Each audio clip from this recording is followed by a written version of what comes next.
नमस्कार, मैं हूं शम्स ताहिर खान और आप देख रहे हैं वारदात। छत्तीसगढ़ में एक न्यूज एंकर के कत्ल के मुकदमे की सुनवाई चल रही थी। एक लड़की गवाह के कटघरे में खड़ी होकर जज के सामने गवाही दे रही थी।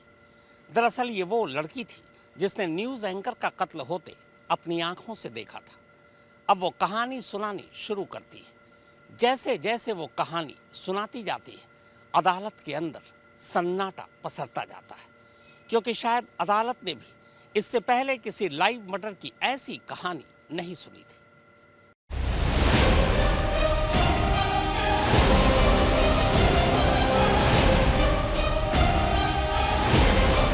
ये सलमा सुल्ताना है। छत्तीसगढ़ के एक लोकल न्यूज चैनल की न्यूज एंकर थी ये। खबरें पढ़ने के अलावा सलमा का एक ही शौक था, गाना सुनना और गाने गाना। 21 अक्टूबर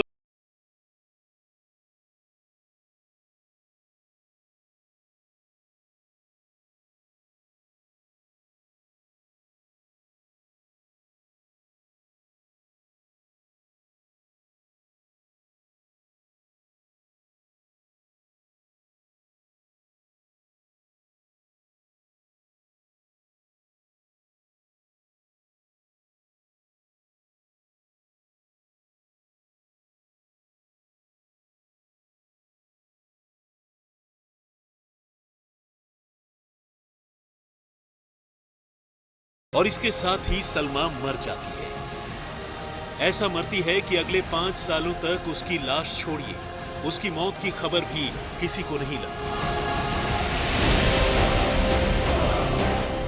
ये छत्तीसगढ़ के कोरबा का डिस्ट्रिक्ट एंड सेशन कोर्ट है। इसी कोर्ट के अंदर एक लड़की गवाह के कटघरे में खड़ी होकर सलमा के कत्ल की यही कहानी सुना रही थी, जो अभी अभी हमने आपको सुनाई। कोमल नाम की ये वो गवाह थी जिसने सिगरेट का कश लेते हुए कातिल को सलमा का गला घोंटते हुए लाइव देखा था। News anchor Salma Sultana murder case के 51 गवाहों में कोमल की ही गवाही सबसे अहम थी, और कोमल ने कोर्ट के सामने वही कहा जो उसने 21 अक्टूबर 2018 को खुद अपनी आंखों से देखा था। समान समय में 41 साक्षियों का अभियोजन साक्षियों का गवाह हो चुका है। शेष 10 साक्षियों का साक्ष्य होना बाकी है। महत्वपूर्ण साक्षी जो है कोमल राजपूत जी का न्यायालयीन बयान हुआ है, जिसमें उन्होंने अब प्रकरण को पूर्ण रूप से अभियोजन के पक्ष में प्रमाणित किया है, जो कि महत्वपूर्ण साक्षी है, एवं अन्य साक्षियों के द्वारा अभियोजन के पक्ष में बढ़ चढ़ के न्यायालय का समर्थन कर रहे हैं, अपने गवाही का समर्थन कर रहे हैं। एक मर्डर की ये वो कहानी है जिसका जब खुलासा हुआ था तो हर कोई चकरा गया था। वजह ये थी कि 5 साल तक एक लाश गायब रही। 5 साल बाद जब लाश का सुराग मिला तो हालात कुछ ऐसे हो गए थे कि नेशनल हाईवे खोदने की नौबत आ गई थी। लाश तक पहुंचने के लिए पुलिस को साइंटिस्ट तक की मदद लेनी पड़ी। जमीन के अंदर का एक तरह से एक्सरे कर दिया गया। तो पेश है हैरान परेशान कर देने वाली एक न्यूज एंकर की कत्ल की कहानी।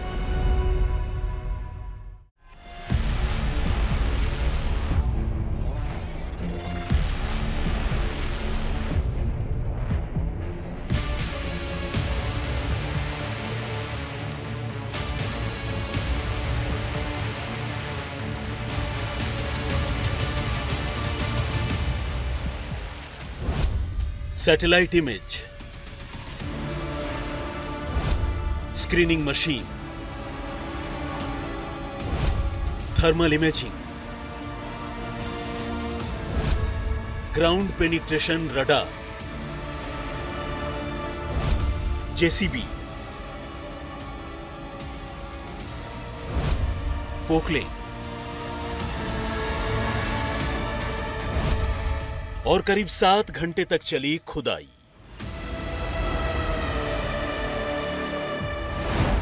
छत्तीसगढ़ की कोरबा पुलिस ने वो कर दिया जिसकी उम्मीद पीड़ित परिवार तो क्या, खुद वारदात को अंजाम देने वाले गुनहगारों ने भी छोड़ दी थी।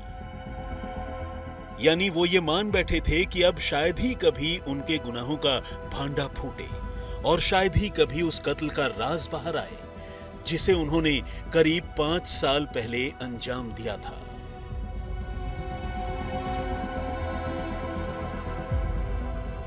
लेकिन एक लंबी इन्वेस्टिगेशन और हार न मानने की जिद की बदौलत कोरबा पुलिस ने 8 फीट जमीन के नीचे दफन उस मर्डर मिस्ट्री का राज बेनकाब कर दिया जो अब तक अनसुलझी पहेली बनी थी। और यह मिस्ट्री थी 25 साल की एक लड़की सलमा सुल्ताना की, जिसे पूरा कोरबा शहर बस उसके नाम से पहचानता था। कहने की जरूरत नहीं है कि इस लड़की ने महज इस छोटी सी उम्र में अपनी मेहनत और काबिलियत के बूते वो नाम पैदा किया था जैसा करना आमतौर पर बड़े बड़ों की बस की बात नहीं होती। उसकी गिनती शहर की सबसे तेज तर्रार और उदयमान एंकर और रिपोर्टर के तौर पर होती थी। लेकिन एक रोज कोरबा की यही लड़की रहस्यमयी तरीके से ऐसे गायब हो गई कि फिर किसी को ढूंढे नहीं मिली, और जब मिली तो एक लाश की सूरत में, और वो भी जमीन के 8 फीट नीचे। 21 अक्टूबर 2018 यही वो तारीख थी जब सलमा को लोगों ने आखिरी बार जिंदा देखा था। कुसमुंडा के एसीसीएल कॉलोनी की रहने वाली सलमा इस रोज किसी काम से कोरबा आई थी। लेकिन कोरबा पहुंचने के बाद वो न सिर्फ अचानक से गायब हो गई, बल्कि उसका मोबाइल फोन भी हमेशा हमेशा के लिए स्विच ऑफ हो गया। कुछ लोगों ने उसकी स्कूटी आखिरी बार कोरबा रेलवे स्टेशन में देखने की बात कही, और इसी के साथ शहर में यह अफवाह फैल गई कि सलमा ने कोरबा छोड़ दिया और करियर में नई ऊंचाइयों की तलाश में मुंबई चली गई। लेकिन यह बात सलमा के घर वालों के गले से नीचे नहीं उतर रही थी। सवाल यही था कि अगर उसे वाकई अपने करियर के लिए मुंबई जाना था तो फिर यह बात वो घर में बताए बगैर क्यों चली गई। कुछ दिनों तक अपने तौर पर सलमा को ढूंढने के बाद घर वालों ने पुलिस में उसकी गुमशुदगी की रिपोर्ट लिखवाई। लेकिन धीरे धीरे दिन, महीने और साल गुजरते रहे और सलमा की गुमशुदगी रिपोर्ट की फाइल पर धूल की मोटी परत जमा होती रही। करीब साल भर बाद यानी 2019 में सलमा के पिता की मौत हो गई। लेकिन तब भी सलमा ने न तो अपने घर वालों से बात की और न ही कोई खोज खबर ली। और फिर एक वक्त ऐसा आया जब तकरीबन पूरे के पूरे कोरबा शहर ने ही सलमा को भुला दिया। हालांकि इसी साल मई के महीने में जब दर्री के एसपी सिटी रॉबिन्सन गुड़िया ने अपने इलाके में ठंडे पड़ चुके मामलों की फाइलें पलटनी शुरू की तो उन्हें एक अजीब सी बात पता चली। तब तक इस मामले की तफ्तीश गुमशुदगी रिपोर्ट दर्ज होने के बाद 1 इंच भी आगे नहीं बढ़ी थी। एसपी सिटी गुड़िया ने अब बड़ी खामोशी से सलमा के बारे में जानकारी जुटाने की शुरुआत की, और इस कोशिश में उन्हें यह पता चला कि अपनी गुमशुदगी से पहले 2018 में सलमा ने एक बैंक से लोन ले रखा था और उस लोन की किश्तें एक लड़का चुकाया करता था। मगर हैरानी की बात यह थी कि सलमा की गुमशुदगी के कई महीने गुजरने के बाद भी बैंक में लोन की किश्तें वो चुकाता रहा, और फिर एक रोज उसने ये सिलसिला भी बंद कर दिया। पुलिस ने बैंक वालों से बात की तो पता चला कि किश्तें मांगने पर उस लड़के ने बैंक वालों के साथ बदतमीजी करनी शुरू कर दी थी। अब पुलिस ने उस लड़के से पूछताछ करने का फैसला किया। लड़के ने खुद को सलमा का दोस्त होने का दावा तो किया, लेकिन उसकी गुमशुदगी से जुड़े सारे सवालों से खुद को अनजान बताता रहा। इसके बाद एसपी रॉबिन्सन की अगुवाई में पुलिस की टीम ने सलमा को जानने वाले कुछ दूसरे लड़कों और पत्रकारों से भी पूछताछ की, लेकिन पुलिस को सलमा की गुमशुदगी के बारे में कुछ पता नहीं चला। लेकिन मामले में तब एक बड़ा ट्विस्ट आया जब एक रोज एक लड़के ने शराब के नशे में धुत होकर किसी जगह पर सलमा की गुमशुदगी के हर राज से खुद को वाकिफ बताया और कहा कि इस कांड में कोरबा के एक जिम ट्रेनर मधुर साहू का हाथ है। इत्तेफाक से शराब के नशे में उस लड़के ने ये बातें मधुर साहू के बिजनेस पार्टनर से कही, जिसका मधुर के साथ रुपए पैसों की लेन देन को लेकर विवाद चला रहा था। पार्टनर ने यह बात पुलिस को बता दी और अब पुलिस का शक मधुर पर गहरा गया। पुलिस ने अब मधुर और उसके साथियों से दोबारा पूछताछ की, लेकिन सभी पुलिस को झूठी कहानियां सुनाते रहे। फिर एक वक्त ऐसा भी आया जब मधुर ने सलमा का कत्ल करने की बात तो कबूल कर ली, लेकिन लाश को ठिकाने लगाने की झूठी जगहें बताता रहा।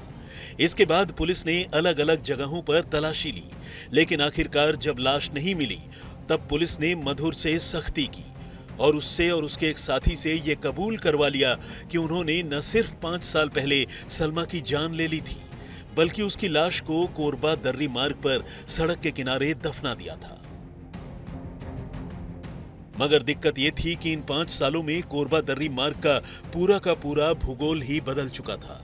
कोरबा दर्री मार्ग पहले सिंगल लेन हुआ करता था, जो अब 4 लेन हाईवे में तब्दील हो चुका था और सड़क बनाने के लिए आसपास के इलाके में बड़ी मात्रा में मिट्टी भरी गई थी। ऐसे में पुलिस के लिए लाश दफनाने की सही जगह की पहचान करना और उसे खोद कर निकालना कोई आसान काम नहीं था। ऊपर से खुद लाश दफनाने वाले भी उलझे हुए लग रहे थे। हालांकि पूछताछ में उन्होंने बताया कि जिस जगह पर उन्होंने सलमा की लाश दफनाई थी वहां पर एक पेड़ हुआ करता था। अब पुलिस ने न सिर्फ कोरबा दर्री मार्ग का पुराना नक्शा निकाला, तस्वीरें निकाली, बल्कि वन विभाग से उस पेड़ वाली जगह की पहचान पता करने में मदद की गुजारिश की। फिर एक एक कर पुलिस ने जमीन के नीचे दफन लाश का पता लगाने के लिए सैटेलाइट इमेजेस की मदद ली। स्क्रीनिंग मशीन से जगह की पहचान पता की। थर्मल इमेजिंग से यह देखा कि जमीन के नीचे वो जगह कौन सी है जहां इंसानी अवशेष हो सकते हैं। ग्राउंड पेनिट्रेशन रडार से पिन पॉइंट इंफॉर्मेशन जुटाई। इसके बाद मंगलवार को आखिरकार दोनों मुलजिमों की निशानदेही पर पुलिस ने उस जगह की जेसीबी और पोकलेन से खुदाई चालू की जहां लाश दफनाए जाने के निशान मिल रहे थे। इत्तेफाक से यह जगह ठीक 4 लेन रोड के बगल में थी, जहां सड़क बनाने के दौरान मिट्टी का भराव तो किया गया था, लेकिन सड़क उस जगह के ऊपर से नहीं गुजरी थी। ऐसे में पुलिस को सड़क तोड़ने की जरूरत नहीं पड़ी और करीब 7 घंटों की खुदाई के बाद आखिरकार पुलिस ने वो कर दिया जो पिछले 5 सालों से नहीं हो सका था। पुलिस ने यहां बोरे में बंद एक लाश बरामद की। लाश की हालत काफी खराब थी, लेकिन पुलिस को मौके से हड्डियों के अलावा एक खोपड़ी, बाल और वो बेडशीट हाथ लगी जिसका इस्तेमाल कातिलों ने सलमा की लाश को दफनाने के लिए किया था। इनमें सलमा के कपड़ों की पहचान घर वालों ने कर ली। फिलहाल इसमें शक की गुंजाइश नहीं के बराबर है कि यह लाश सलमा की है, लेकिन मामले को पुख्ता करने के लिए पुलिस दूसरे फॉरेंसिक सबूतों के साथ साथ डीएनए एग्जामिनेशन की भी मदद ले रही है, ताकि सलमा के घर वालों के डीएनए से लाश की डीएनए मैच करवाकर यह इंश्योर किया जा सके कि लाश उसी लड़की की है। पुलिस ने जब सलमा की लाश जमीन के नीचे से बरामद की थी तो उसके पैरों में, या यूं कहें कि उसके पैरों की हड्डियों में एक रस्सी बंधी मिली। पुलिस को उम्मीद है कि इस लाश का डीएनए जरूर सलमा के घर वालों से मैच हो जाएगा, क्योंकि लाश संदिग्ध कातिलों की निशानदेही पर ही बरामद की गई है। हालांकि पुलिस का यह भी कहना है कि इससे पहले कातिलों ने कई बार पुलिस को गुमराह करने की कोशिश की। कभी कत्ल करने की बात मानी तो कभी कत्ल करने से ही मना कर दिया। कभी दबाव बनाने पर दूसरी जगह यानी गलत जगह पर लाश ठिकाने लगाने की बात कही। लेकिन जब पुलिस ने कातिलों का सबूतों से आमना सामना करवाया तो उनके सामने जुर्म कबूल करने के सिवाय कोई चारा नहीं था। कोरबा पुलिस ने फिलहाल सलमा की मां और उसके भाई के डीएनए सैंपल कलेक्ट कर लिए हैं। एक सीनियर पुलिस ऑफिसर का कहना है कि हाईवे में किसी भी जगह की खुदाई करना अपने आप में एक काफी खर्चीला काम था। ऐसे में पुलिस को सही जगह की पहचान के लिए पिन पॉइंट लोकेशन चाहिए थी। इसके लिए पुलिस ने सैटेलाइट इमेज का तो सहारा लिया ही, एनआईटी रायपुर से ग्राउंड पेनिट्रेशन रडार टेक्नोलॉजी की भी मदद ली, जिससे ये पता चल सके कि सॉइल कंसोलिडेशन यानी मिट्टी की जमावट कहां किस स्तर पर है। जाहिर है, अगर किसी जगह कुछ साल पहले खुदाई की गई हो तो वहां मिट्टी की जमावट दूसरी जगह के मुकाबले कमजोर होगी। इसके साथ ही पुलिस ने पेड़ वाली जगह की भी पहचान की और ये पता किया कि लाश इस जगह से कम 5 मीटर के दायरे में दफनाई गई हो सकती है।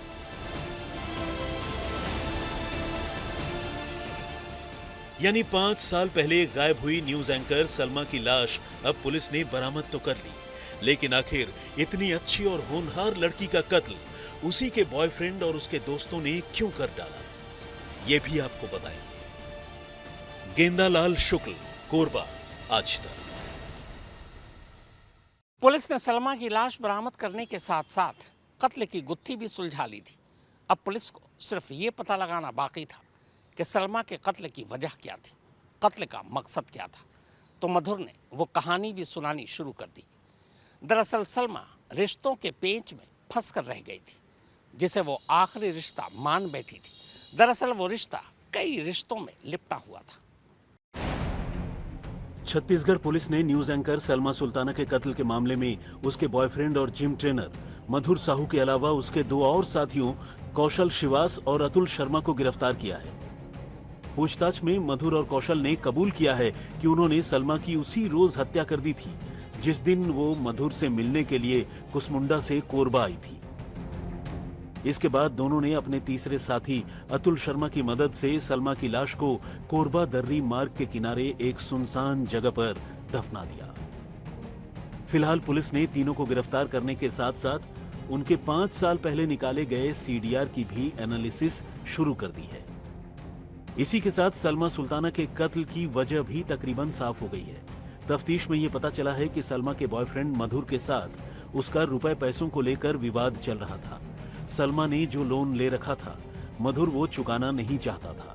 ऊपर से सलमा चूंकि एक पत्रकार थी और समाज में बहुत से लोगों से उसका मिलना जुलना था, मधुर उसके चरित्र पर भी शक करता था, उसे लोगों से मिलने जुलने से रोकता था। इस बात को लेकर अक्सर मधुर और सलमा के बीच विवाद भी हुआ करता था। इसी झगड़े से ऊबकर मधुर ने सलमा की जान लेने का फैसला कर लिया और फिर उसकी गला घोंटकर जान ले ली। फिलहाल पुलिस ने मधुर के लैपटॉप और दूसरे डिवाइसेस भी बरामद कर लिए हैं, जिसमें दोनों की जिंदगी में चल रहे उथल-पुथल से जुड़े कई सबूत पुलिस के हाथ लगे हैं। पुलिस को मधुर के फोन और लैपटॉप से कुछ ऑडियो क्लिप भी मिले हैं जो इस केस में अहम सबूत साबित हो सकते हैं। पुलिस को छानबीन में पता चला है कि सलमा और मधुर दोनों एक दूसरे के प्यार में पड़ने के बाद कोरबा में लंबे वक्त तक एक फ्लैट लेकर लिव इन में भी रहते रहे, लेकिन धीरे धीरे दोनों के रिश्तों में खटास आने लगी। असल में मधुर थोड़ा शक्की किस्म का लड़का था, जबकि सलमा थोड़ी आजाद ख्याल लड़की। ऐसे में दोनों के बीच एक बार मतभेद शुरू हुए तो फिर वो धीरे धीरे बढ़ने लगा। 21 अक्टूबर 2018 यानी कत्ल वाले रोज सलमा और मधुर में लड़ाई हुई थी, जिसके बाद मधुर ने अपने दोस्त कौशल शिवास को बुला लिया। इसके बाद दोनों ने मिलकर सलमा के स्टूल से ही उसकी गला दबाकर हत्या कर दी और फिर लाश निपटाने में मदद लेने के इरादे से अपने दूसरे दोस्त अतुल शर्मा को बुलाया। इसके बाद तीनों बड़ी खामोशी से दुनिया की नजरों से बचते हुए लाश को लेकर दर्री मार्ग पर निकल गए और एक सुनसान जगह पर उसे दफना दिया, जिससे ये राज कभी बाहर ना आए। सच्चाई तो यही है कि 5 सालों तक किसी को भी इसके बारे में पता भी नहीं चला, लेकिन आखिरकार कातिलों की एक चूक से ही इस भयानक गुनाह का भांडा फूट गया। गेंदालाल शुक्ल, कोरबा, आज तक। तो वारदात में फिलहाल इतना ही, मगर देश और दुनिया की बाकी खबरों के लिए आप देखते रहिए आज तक।